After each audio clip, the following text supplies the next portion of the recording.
राजीव गांधी जब राजनीति में आए तब उनकी बातें सुनकर लगता था कि ये बदलाव लाने की भावना रखते हैं। जैसा आज राहुल गांधी को देखकर लोग सोचते हैं कि वो राजनीति को बदलेगा, देश के लिए कुछ अच्छा करेगा।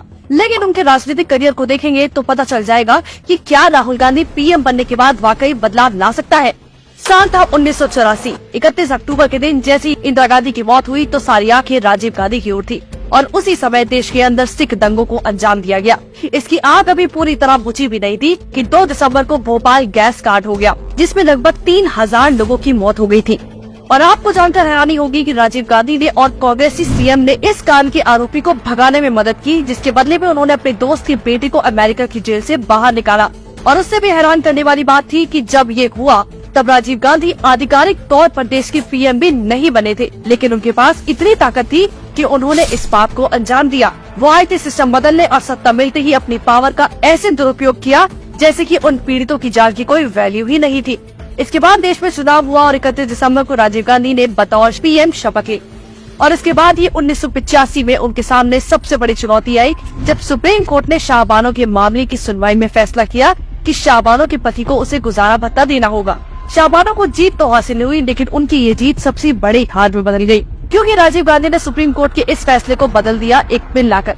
यानी कि राजीव गांधी ने कट्टरपंथियों के सामने घुटने टेक दिए और तब कांग्रेस पर अल्पसंख्यक तुष्टीकरण का ऐसा दाग लगा जो आज तक धुल नहीं पाया है। और जब बाद में उन पर तुष्टीकरण का आरोप लगा तो डैमेज कंट्रोल के नाम पर 37 सालों से बंद अयोध्या के विवादित ढांचे का ताला खोल दिया, बिना ये सोचे कि इसका अंजाम क्या हो सकता है, कितने दंगे हो सकते थे। यानी राजनीतिक तजुर्बा न होने के कारण उनका पहला साल एक गलती से दूसरी गलती करने में बीत गया।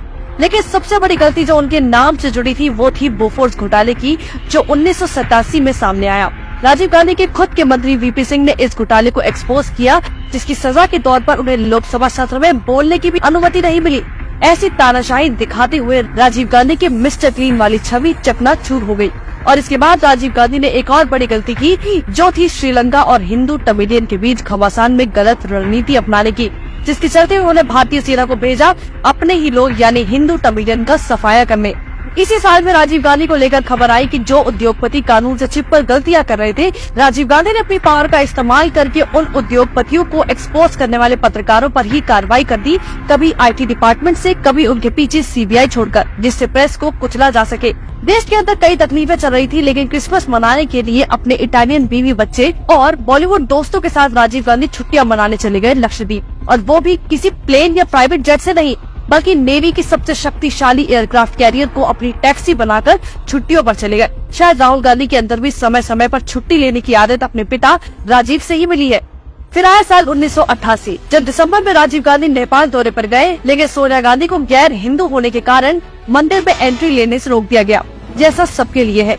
तो विशेषज्ञों का मानना है कि इसी के चलते राजीव गांधी ने बदली की आड़ में नेपाल पर प्रतिबंध लगा दिए और निजी दुश्मनी के कारण बलि पर चढ़ गए अंतर्राष्ट्रीय रिश्ते। ये सब ऐसे ही चलता रहा और फिर आया साल 1989। ये वो साल था जब राजीव गांधी ने लोकतंत्र, फ्रीडम ऑफ स्पीच की धज्जियां उड़ा के रख दी। राजीव गांधी सरकार ने 63 सांसदों को एक ही दिन में सस्पेंड कर दिया, वो भी इसलिए क्योंकि ठक्कर कमीशन चाहता था कि इंदिरा की मौत की फाइल सार्वजनिक हो जाए। ये उस टाइम तक के इतिहास का सबसे बड़ा सस्पेंशन था और विडम्बना देखिए, आज उसी का बेटा लोकतंत्र बचाने की बात करता है।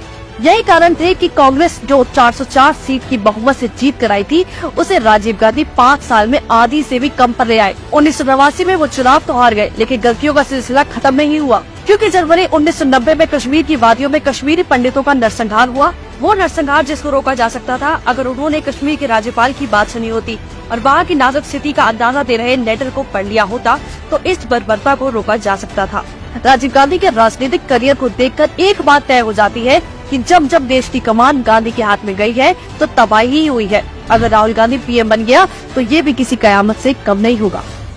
नाम बदला है, नियत नहीं। महागठबंधन की जरूरत नहीं। आज ही लें संकल्प।